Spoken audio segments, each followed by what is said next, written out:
안녕하세요. 수박 겉핥기입니다. 지도 한 장이 전쟁의 승패를 결정하고 강 하나가 문명의 경계를 나눈다면 어떨까요?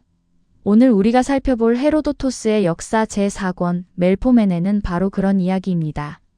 페르시아 제국의 다리우스 1세가 북방 유목민을 정복하려다 왜 처참하게 실패했는지 그 답은 병력의 숫자가 아니라 지리와 기후, 그리고 세계를 바라보는 인식의 차이에 있었습니다. 기원전 5세기에 한 그리스 역사가가 그려낸 세계의 모습 지금부터 함께 들여다보겠습니다. 오늘 영상은 크게 네 부분으로 구성됩니다. 첫 번째는 스키티아 지역의 지형과 극한 기후, 두 번째는 하이페르보레오이와 북방 신화 전승, 세 번째는 유럽, 아시아, 리비아, 세 대륙을 나누는 경계 논쟁, 그리고 마지막으로 페니키아인의 아프리카 일주 항해담과 현대 지리학의 평가입니다. 각각의 주제는 서로 긴밀하게 연결되어 있으며 헤로도토스가 구축한 거대한 지리적 세계관의 네 기둥을 이룹니다. 첫 번째 파트, 지리 기후 묘사 개요입니다. 헤로도토스에게 스키티아의 지리와 기후는 단순한 배경 묘사가 아닌 유목 민족의 생활 양식을 형성한 자연적 조건 그 자체였으며 동시에 거대한 정주 제국의 군대가 무너질 수밖에 없었던 지정학적 함정이었습니다. 헤로도토스는 스키티아의 영토를 거대한 정사각형으로 파악하려 했습니다. 남쪽의 흑해 연안을 기준으로 서쪽 이스트로스강 하구에서 동쪽의 마이오티스 호까지의 해안선 길이를 20일의 여정으로 계산했고 해안에서 내륙 북쪽 끝까지의 깊이 역시 20일의 거리로 환산했습니다. 이렇게 해서 가로 세로가 동일한 광활한 사각형 영토가 도출됩니다. 이 기하학적 추론은 단순히 흥미로운 시도가 아닙니다. 보행 속도와 항해 속도를 기반으로 공간을 수치화하고 체계화하려 했다는 점에서 이것은 초기 지리학이 내보인 실증적 방법론의 뚜렷한 성취입니다. 오늘날의 정밀 측량과 비교할 수는 없지만 당대의 불완전한 기술 속에서도 공간을 수로 표현하려 한 지적 충동이 느껴집니다. 스키티아의 지형을 규정하는 가장 핵심적인 자연 요소는 거대한 강들의 연결망입니다. 헤로도토스는 흑해 연안을 따라 8개의 주요 강을 세밀하게 식별했습니다. 오늘 슬라이드에 정리된 4개를 중심으로 살펴보겠습니다. 가장 서쪽의 이스트로스, 오늘날의 다뉴브 강은 유럽 대륙에서 가장 큰 강으로 스키티아의 서쪽 자연 경계를 형성합니다. 히파니스, 오늘날의 남부 부크 강은 독특한 지질학적 특징으로 유명한데 상류의 물은 맑고 마시기 좋지만 하류의 엑산파이오스라는 쓴 샘물과 합류하면서 수질이 급변합니다. 보리스테네스, 오늘날의 드니프로 강은 가장 비옥한 목초지와 풍부한 어류, 염전을 제공하는 스키티아 문명의 젖줄입니다. 그리고 가장 동쪽의 타나이스, 오늘날의 돈강은 스키티아의 동쪽 경계이자 헤로도토스 시대의 유럽과 아시아를 나누는 전통적인 경계선이었습니다. 이 거대한 하천들은 두 가지 방식으로 스키티아의 운명을 결정했습니다. 첫째, 천혜의 방어선입니다. 유라시아 스텝지대의 흑토를 적시는 이 강들은 기병 중심의 유목민들에게 완벽한 자연 성벽 역할을 했습니다. 외부 침입자는 이 강들을 차례로 도하해야만 했고 그때마다 치명적인 위험에 노출되었습니다. 둘째, 초토화 전술의 무기입니다. 다리우스 1세의 페르시아 군대가 쳐들어오자 스키티아인들은 강을 따라 끊임없이 후퇴하면서 우물을 메우고 목초지를 불태웠습니다. 정주 군대는 이 거대한 수계를 따라 전진할수록 점점 더 깊은 수렁으로 빠져들었습니다. 지형 자체가 완벽한 무기가 된 것입니다. 스키티아의 기후에 관한 헤로도토스의 기록은 철저한 환경결정론적 시각을 담고 있습니다. 그에 따르면 이 지역은 1년 중 무려 8개월 동안 대지가 얼어붙는 혹독한 겨울이 지속되고 나머지 4개월조차 서리가 내릴 정도로 차갑습니다. 특히 인상적인 묘사는 겨울철 키메리아 보스포루스, 즉 오늘날의 케르치 해협에 관한 것입니다. 헤로도토스는 이 바다마저 얼어붙어 스키티아인들이 마차를 몰고 건너편 신도이족의 영토까지 진격한다고 기록했습니다. 현대 기후학의 관점에서 볼 때 이것은 흑해, 북방의 대륙성 기후를 매우 정확하게 포착한 경험적 진술입니다. 이러한 극한의 추위는 단순한 날씨 이야기가 아닙니다. 이는 스키티아인들의 강인한 생활 방식을 만들어낸 근본적인 물리적 조건이었습니다. 헤로도토스의 기후 묘사에서 주목할 만한 3가지 관찰이 있습니다. 첫째, 여름의 뇌우입니다. 지중해 세계에서 뇌우는 겨울의 현상이지만 스키티아에서는 여름에만 치고 겨울에 뇌우가 치면 현지인들이 이를 심각한 초자연적 이변으로 간주합니다. 이것은 단순한 기후 정보가 아니라 각 문명이 자연의 리듬을 얼마나 다르게 경험하는지를 보여주는 문화사적 증언입니다. 둘째, 하늘의 깃털입니다. 스키티아인들은 시야를 완전히 차단하는 폭설 현상을 새의 깃털이 대기를 가득 채워 흩날린다고 표현했다고 헤로도토스는 전합니다. 이 시적 비유는 당대 유목 민족의 언어 감각을 생생하게 전달합니다. 셋째, 환경 결정론입니다. 헤로도토스는 스키티아에서 소들의 뿔이 제대로 자라지 않는 것을 추위 탓으로 설명하며 더운 지방에서는 뿔이 빠르게 성장하지만 극도로 추운 곳에서는 생장이 억제된다는 당대의 자연철학적 추론을 전개했습니다.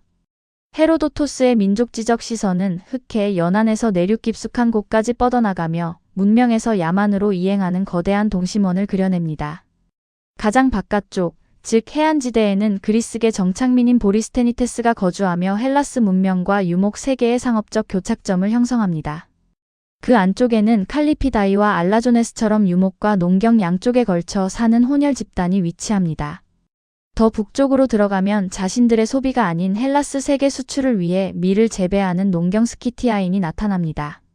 그리고 가장 안쪽, 가장 동쪽의 광활한 초원지대에는 다른 모든 스키티아 부족들을 자신들의 노예로 간주하는 가장 호전적이고 강력한 왕족 스키티아인이 군림하고 있었습니다. 이 동심원적 배치는 단순한 지리 정보가 아닙니다.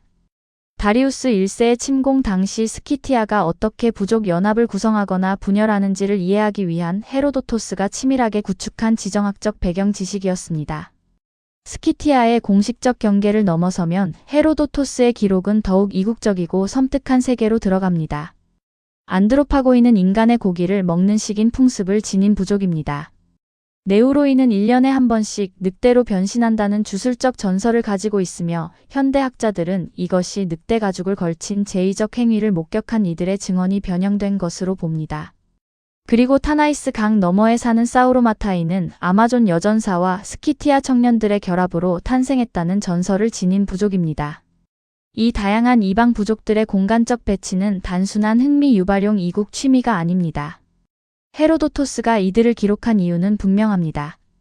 다리우스 1세의 침공 앞에서 스키티아가 이들에게 동맹을 요청하고 거절당하며 고립되어가는 복잡한 외교적 역학을 이해하기 위한 지정학적 전제 조건이었기 때문입니다. 두 번째 파트, 하이페르보레오이와 극북 전승입니다. 스키티아의 북쪽 경계를 넘어서면 헤로도토스의 서술은 직접 관찰과 1차 증언, 즉 아우톱시아의 영역을 벗어나 간접적 구전과 소문, 즉 아코에의 영역으로 진입합니다. 이 지점은 고대 지리학이 당면했던 지식의 한계를 여실히 보여주는 동시에 그 한계 앞에서 이성과 합리적 판단, 즉 그노메를 발휘하려 했던 헤로도토스의 인식론적 투쟁을 생생하게 보여줍니다. 헤로도토스가 북방 세계를 묘사하기 위해 기댄 주요 문헌 사료는 프로콘네소스 출신 음유시인 아리스테아스의 서사시 아리마스피아입니다. 아리스테아스는 아폴론 신의 영감에 빙의된 상태로 유라시아 내륙 깊숙이 위치한 이세도네스족의 영토까지 여행했다고 주장했습니다. 그의 서사시가 그리는 지리적 층위는 매우 흥미롭습니다. 스키티아인 너머의 이세도네스족, 그 너머의 이마 한가운데 눈이 하나뿐인 외눈박이 민족 아리마스포이, 그 북쪽의 황금을 지키는 괴수 그리핀, 그리고 세상의 가장 북쪽 끝에 하이페르보레오이가 있다는 수직적인 공간 확장 구조입니다. 문명에서 멀어질수록 묘사는 점점 더 신화적이고 환상적으로 변해갑니다. 현대 학자들은 이것이 중앙아시아 스텝 교역로를 통해 전달된 실제 정보가 무역 독점권을 유지하려는 상인들의 손에서 과장되고 각색된 결과라고 분석합니다. 북방 세계를 가득 채운 존재들을 살펴보겠습니다. 황금을 수호한다는 그리핀은 독수리의 머리와 사자의 몸통을 가진 괴수입니다. 현대 학자들은 이것이 알타이 산맥 부근의 황금 산출지에 관한 정보가 스텝지대의 중개상들을 거쳐 헬라스 세계에 전달되는 과정에서 신화적으로 변형된 것이라고 봅니다. 외눈박이 전사 민족 아리마스포이는 이 그리핀과 싸우며 황금을 빼앗으려 합니다. 인간과 괴물의 황금 쟁탈전이라는 이 서사 구조 자체가 오지의 위엄과 경이로움을 부풀려야 했던 고대 상인들의 이해관계를 그대로 반영합니다. 그리고 발이 염소 발굽으로 이루어진 기괴한 염소발 인간. 현대적 관점에서 이것은 아마도 극한의 추위를 견디기 위해 짐승의 가죽을 발굽 부분까지 통째로 벗겨 만든 방한 신발을 신은 툰드라 지역 원주민들의 모습을 남방의 그리스인들이 괴물로 오인한 결과일 가능성이 높습니다. 여기서 헤로도토스의 합리주의적 비판 의식이 빛을 발합니다. 1년 중 6개월 동안 잠만 잔다는 수면민족에 관한 전설에 대해 그는 단호하게 선을 긋습니다. 헤로도토스의 논리는 간명합니다. 아무리 추운 지방이라도 인간이라는 생물학적 유기체가 반년 동안 수면 상태로만 생존한다는 것은 자연의 법칙, 즉 피지스에 위배되는 불가능한 현상이라는 것입니다. 그러나 현대적 관점에서 이 전승을 재평가해보면 이것은 완전한 허구가 아닙니다. 6개월을 자는 사람들이라는 전설은 북극권의 극야 현상, 즉 태양이 반년 동안 지평선 아래로 사라지는 천문학적 현실을 경험한 핀노-우그리께 수렵채집 부족들의 구전이 과장되어 전달된 것으로 볼 수 있습니다. 헤로도토스는 고위도 지방의 이 현상을 이해하지 못했지만 인간의 생물학적 한계라는 이성적 잣대로 신화적 변형을 날카롭게 비판했다는 점에서 그의 사유는 지성사적으로 의미 있는 진전이었습니다. 하이페르보레오이에 대한 헤로도토스의 태도는 매우 이중적입니다. 지리적 실체로서의 하이페르보레오이 존재에 대해서는 강한 회의를 표명합니다. 그들과 가장 가까이 있어야 할 스키티아인들조차 그들의 존재를 알지 못한다는 것이 그의 실증적 근거였습니다. 또한 그는 논리적으로도 반박합니다. 만약 북풍 너머에 하이페르보레오이가 있다면 지리적 대칭성의 원리에 따라 남풍 너머에도 하이페르노티오이가 있어야 한다는 것입니다. 이것은 기하학적 대칭에 집착했던 이오니아 학파의 논리적 모순을 꼬집는 날카로운 반박이었습니다. 그러나 헤로도토스는 하이페르보레오이를 완전한 허구로 폐기하지는 않습니다. 델로스 섬에 전해지는 종교적 봉헌물 전달 관습은 역사적 사실로 받아들입니다.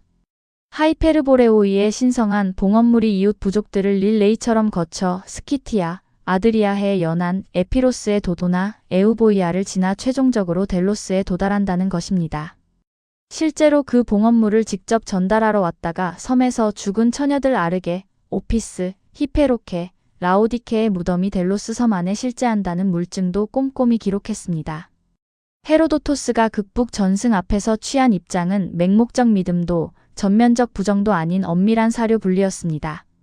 그는 하이페르보레오이가 낙원에서 불로장생한다는 신화적 환상이나 모호한 지리적 위치에 대해서는 회의주의를 유지했습니다. 그러나 종교적 봉헌물이 북방에서 헬라스 중심부로 전달된다는 구체적인 행위, 즉 고대 호박길이나 주석 무역로를 통한 문화적 교류와 실물 경제의 흔적은 사실로 분리하여 인정했습니다. 신화의 안개 속에서 문명 간 접촉의 역사적 핵을 추출해내려는 이 과정, 이것이 고대 지리학과 역사학이 신화학으로부터 독립해 나가는 과도기적 방법론의 모습입니다. 세 번째 파트, 유럽-아시아-리비아 산불론입니다. 헤로도토스는 스키티아 원정 서술의 중심부에서 시야를 갑자기 전 지구적 차원으로 확장합니다. 당대 그리스 지성계에서 통용되던 세계 지도, 즉 마파 문디의 뼈대를 이루는 대륙 산불론을 체계적으로 해체하고 재편성하기 위해서입니다. 헤로도토스가 가장 먼저 날선 비판을 가한 것은 이오니아 지도 제작자들이 신봉하던 기하학적 대칭의 오류입니다. 당시 학자들은 거대한 강인 오케아노스가 둥근 평면의 땅을 완벽하게 원형으로 둘러싸고 지중해와 흑해를 중심축으로 북쪽의 유럽과 남쪽의 아시아가 컴퍼스로 그린 듯 정확하게 대칭을 이룬다고 믿었습니다. 오늘 슬라이드에 나온 아낙시만드로스의 세계 지도가 바로 그 전형적인 사례입니다. 헤로도토스는 이것을 강하게 조롱합니다. 그는 오케아노스의 실제 여부에 의문을 제기하고 유럽과 아시아의 크기를 기계적으로 같게 만들어 놓은 도식적 지도를 거부합니다. 그에게 세계의 물리적 실제는 결코 단순한 수학적 대칭성으로 환원될 수 없는 훨씬 불규칙하고 역동적인 공간이었습니다. 대륙 경계 획정 논쟁, 먼저 아시아와 리비아의 경계입니다. 전통적으로 이오니아인들과 이집트인들은 나일강을 두 대륙의 경계로 삼았습니다. 나일강 서쪽은 리비아, 동쪽은 아시아라는 식이었죠. 헤로도토스는 이 견해에 결정적인 논리적 반박을 가합니다.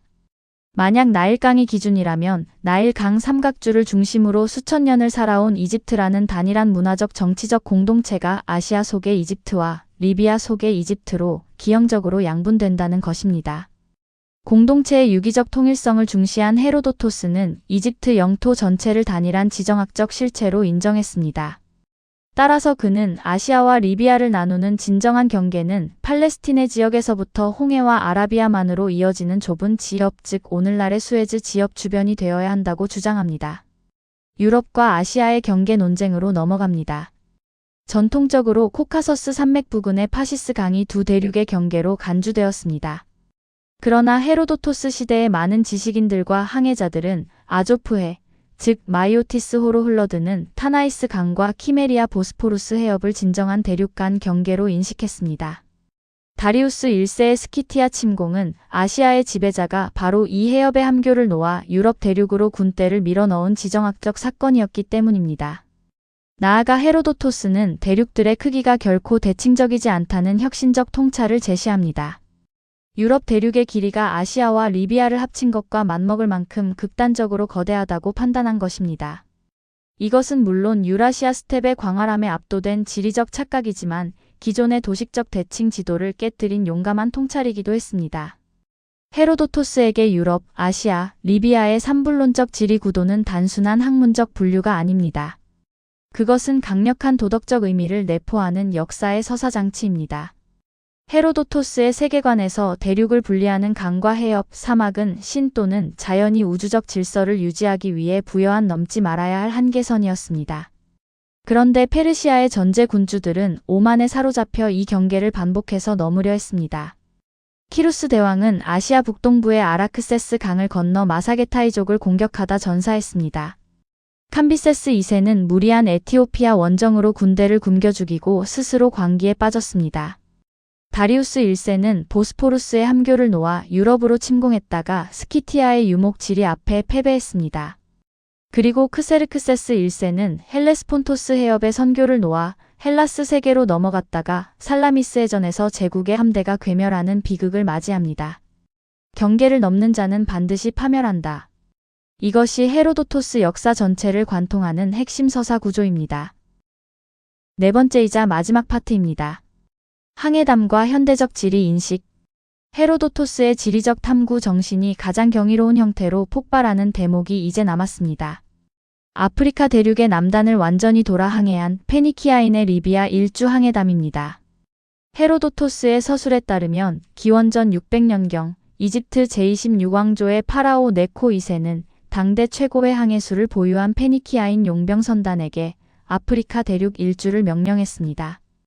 왕의 명령을 받은 선단은 홍해를 출발해 인도양으로 진입하여 아프리카 동해안을 따라 남하했고 대륙의 최남단을 돌아 서해안을 타고 북상하여 헤라클레스의 기둥, 즉 오늘날의 지브롤터 해협을 통과한 뒤 지중해를 거쳐 무려 3년 만에 이집트로 귀환했습니다.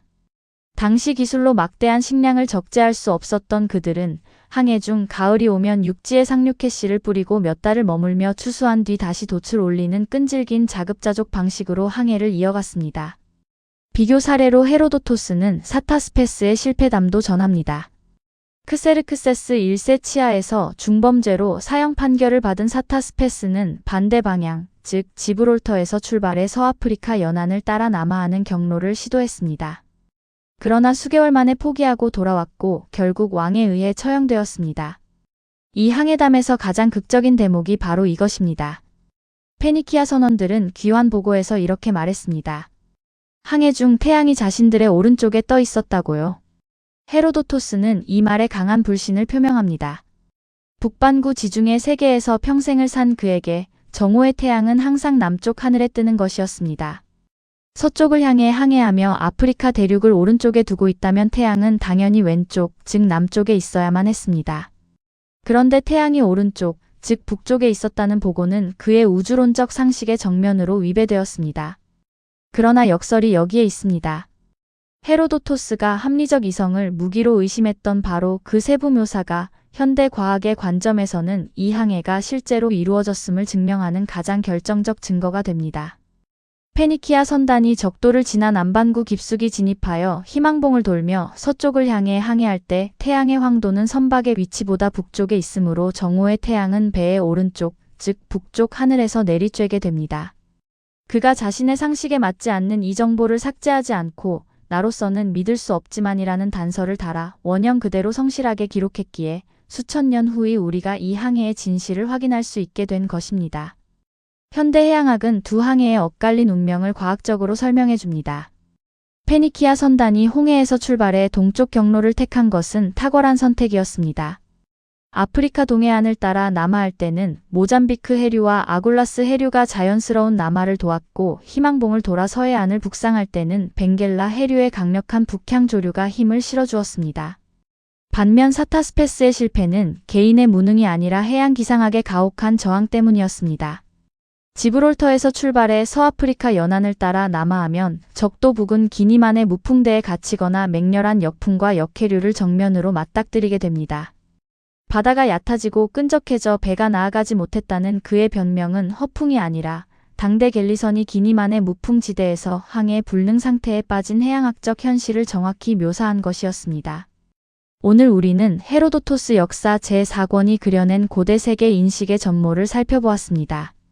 스키티아의 기하학적 영토와 8대 강수계, 8개월의 혹독한 겨울, 문명에서 야만으로 이행하는 민족지적 동심원, 하이페르보레오이와 북방 신화 전승에 맞선 헤로도토스의 합리주의적 비판, 그리고 신화 속에서 역사적 핵을 추출해내려는 지적 인내, 유럽, 아시아, 리비아 산불론을 둘러싼 경계 논쟁과 대륙의 경계를 넘는 오만이 반드시 파멸로 귀결된다는 서사구조, 그리고 페니키아인의 항해담이 품은 역설 헤로도토스가 불신했던 그 세부 묘사가 오히려 역사적 진실의 가장 강력한 증거가 되었다는 사실까지. 헤로도토스의 세계 지도는 인간 경험의 실증과 신화적 상상이 정교하게 봉합된 위대한 지적 유산입니다. 스키티아의 얼어붙은 강들에서부터 적도 아래 태양의 궤적을 쫓은 페니키아 선원들에 이르기까지 그가 직조해낸 공간적 파노라마는 역사가 어떻게 지리적 토대와 기후적 조건 위에서 요동치는가를 인류 지성사에 최초로 각인시킨 역사지리학의 선언이었습니다. 수박 겉핥기였습니다. 다음 편에서 만나겠습니다.